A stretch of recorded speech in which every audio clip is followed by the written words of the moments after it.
G'day guys and gal.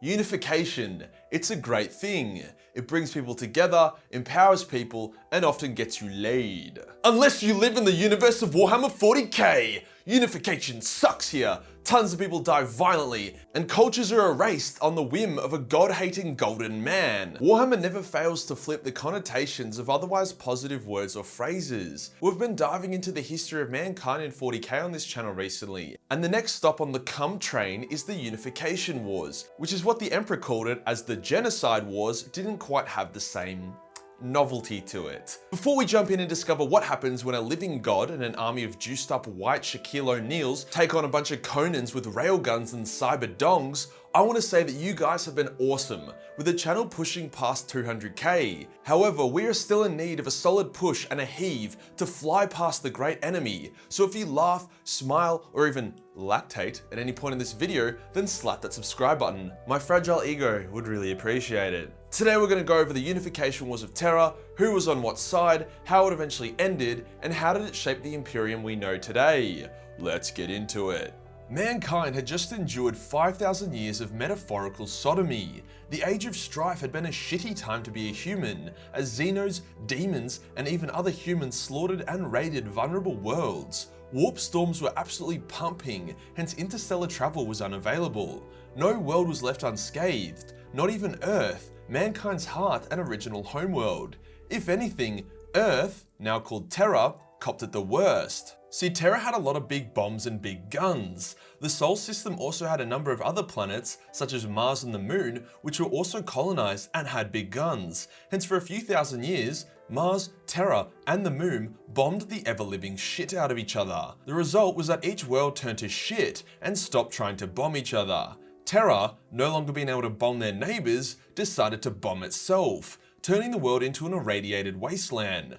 The nuclear fire vaporized the majority of the oceans on the planet, and the people genuinely forgot what the color green looked like. Terra's government collapsed, and thousands of years worth of science was lost. Countries broke out into civil war as numerous warlords sprung up across the globe and begun making life even more miserable. It was literally Mad Max, but with slightly better technology. For example, the techno-barbarian warlords, fuck me, that phrase will never get old, often augment their bodies with crude but powerful augments, as well as effective combat stims. There was also a lot more people alive during the Unification Wars than during Mad Max. Wouldn't be a genocide if there was nobody left to kill, eh? Where was the Emperor during all of this? Well, he was just chilling out in his secret underground base in the Himalayas. See, the Emperor was extremely powerful, but humanity before the Age of Strife was even more so. If he tried to take control during the Dark Age of technology, he would have got fucked on by nanobots, space-time eating metal snakes, or just hectic laser guns. During the Age of Strife, even though humanity was depleted, they still had a lot of weapons that could ruin his day. Even if he was able to take control of Earth halfway through the Age of Strife, he would still have to wait over 2,000 years before he could leave the solar system and begin forming the Imperium. He also needed time to build up an army that could take over the planet, as techno-barbarian warlords were no pushover. So for the 5,000 year period that was the Age of Strife, while humanity self-harmed, the Emperor gathered to him the Perpetuals. The Perpetuals were wise, immortal humans who wished to guide humanity to greatness. The Emperor was the big dick daddy Perpetual, but the other Perpetuals were still extremely impressive. For example, Malkador was a Perpetual and was a god-tier psyker, whilst Erdar was a scientist even greater than the Emperor.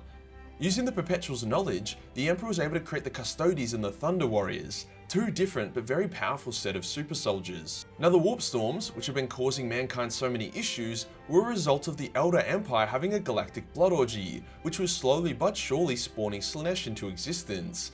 The Emperor knew that at the moment of Slaanesh's birth, ironically, the warp storms will be blown away, making interstellar travel once again possible, hence providing the Emperor with the chance to forcibly unite humanity once again. With this event only a few centuries away, the Emperor got to work. The Biggie had a simple policy to every warlord he encountered: join us or die. The warlords, to be fair to the Emperor, were given quite a lot of leeway when it came to the join us part. Some were even allowed to initially ally with the Emperor for a time before eventually being annexed or absorbed, whilst others had to make the decision on the spot. Some were happy to unite with the Emperor, such as the warlords of Southeast Asia, whilst others put up a good scrap before yielding, such as Albia. The Emperor was actually so impressed with Albier's fortitude and will to fight that instead of just genociding them, he called for a ceasefire and talked to them about his vision for humanity, convincing them to join him. This was pretty rare of the Emperor, as once a warlord had chosen to fight the Emperor was pretty ruthless about wiping them off the pages of history. Interestingly enough, the Emperor made a habit of capturing defeated warlords and imprisoning them in the Himalayas rather than just killing them. Can't say I blame him though. With all the augments those dudes had, it would be like having a really fucked up Pokemon collection.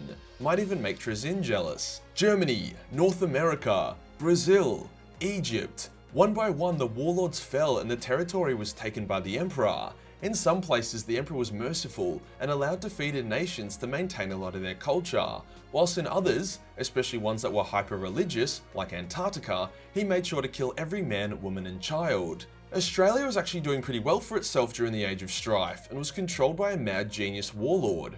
Sounds about right. However, as guns are illegal in Australia, we didn't last too long against a bunch of thunderous meatheads. Some warlords gave the Emperor a pretty tough time though. The warlords of the Caucasus Wastes were able to hold back the Emperor's armies, kill millions of his soldiers, and even killed around 10,000 Thunder Warriors, which was completely unheard of at the time.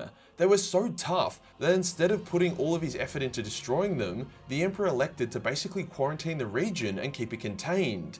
He then would revisit it once he had conquered the rest of Terra. Half the wars fought during the Unification Wars weren't even to take territory, but to maintain it. Rebellions and uprisings were extremely common. Some were due to family members of beaten warlords rising up, whilst others were due to psychers brainwashing a bunch of people. Indonesia, Venezuela, France, and Boeotia all rose up at some point during or even after the Unification Wars, and were all put down in different ways.